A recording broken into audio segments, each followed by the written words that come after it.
Contest Chair, fellow Toastmasters, and our welcome guests. Amazing grace, how sweet the sound. I once was lost. I could hear my mentor, Joe, speaking with me.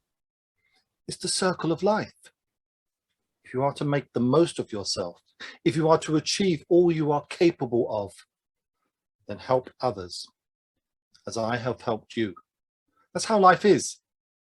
When you find someone who needs your help, who really needs your help, be there for them. This is the path to success. I didn't fully understand what Joe meant when he said this, and when my mentor Joe passed away, it was like having all the light sucked out of me. I lost my way. I went from being happy to being down and depressed. The darkest depression I have ever faced. My friends and family, they tried to help, but it was no good.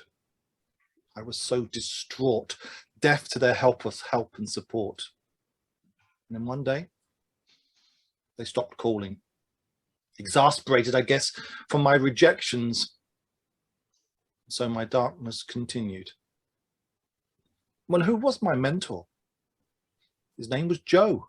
He was a teacher, just an ordinary person, just like you and I. I believed in my mentor, and my mentor believed in me. There was nothing I felt I could not do, knowing that my mentor would be there to help me, to guide me and advise me. Now I'm all alone, full of self-pity and so down, and I wonder why I keep going on. Why not end it all and be done with it? After all, no one wants me, no one cares for me, no one needs me. And I made sure of that, didn't I? Anyone who came close to me, pushed them away until there was no one. Just me, on my own. On one of the rare days I ventured out of my house, I found an old friend of mine sitting on the front doorstep. She'd been coming by every day just to hope for a chance of finding me. She called my name. It had been so long since anyone had called me that I thought I was imagining things. "Hello, stranger," she said. "It's good to see you again. You're a hard person to get hold of." As I turned to walk away, she touched me on my arm. It was a shock. I'd forgotten what it was like to be touched. I must have flinched, for she said, "It's okay. I won't hurt you." She looked at me with kindly eyes and then said, "I need your help." Amazing grace. How sweet the sound that saved a wretch like me. Confused, I looked back at her with a frown on my face. "Yes," she continued, "I need your help. I'm a teacher at a school not too far from here, and we need someone to take a class for a short period. Normally we'd get an agency teacher, but there seems to be a shortage. Then I thought of you. I know you've been through a rough time, but we have students who need help. It'll be only for a short period. It pays well, and all you have to do is sit in the class. No teaching required." I didn't know what to think. No teaching required? Just sit with students? I couldn't get my head around it. But I don't know what happened. For a few days later, I found myself in a classroom of 17 students, all of around 14 years old. I was puzzled. What was I doing here? The students sat at desks. Some were chatting, some acknowledged me, most ignored me. "Hello," I managed to say. After a few moments of awkward silence, the students just went back to what they were doing. These were damaged students. They had had it much worse than I had ever had.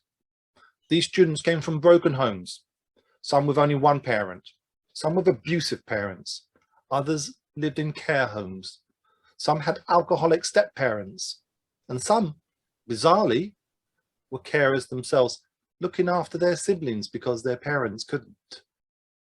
And so I sat there. Amazing grace, How sweet the sound. I once was blind, but now I see.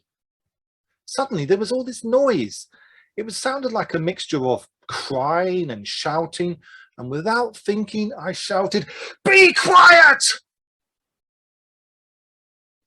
And they did. One of the girls came over to speak with me. "We're sorry, teacher. You see, our friend's brother was hit by a car yesterday and was killed. And I guess that she and we don't know what to do or think or say." In an instant, my whole attitude changed.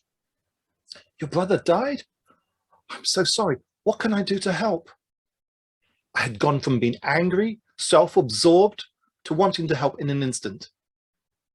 I didn't realize it then, but this instance would change my life forever. And then I could hear my mentor, Joe, speaking to me. It's the circle of life. If you are to make the most of yourself, if you are to achieve all you're capable of, help others as I have helped you. And when you find someone who needs your help, who really needs your help, be there. For this is the path to success. And here, there were many children who needed help. And so it was that after 10 years, for the next 10 years, I decided to stay at the school, guiding and being guided by all the students. And little by little, they came to accept me, and I accepted them as their mentor. Amazing grace. How sweet the sound. I once was lost, but now I'm found. Contest chair.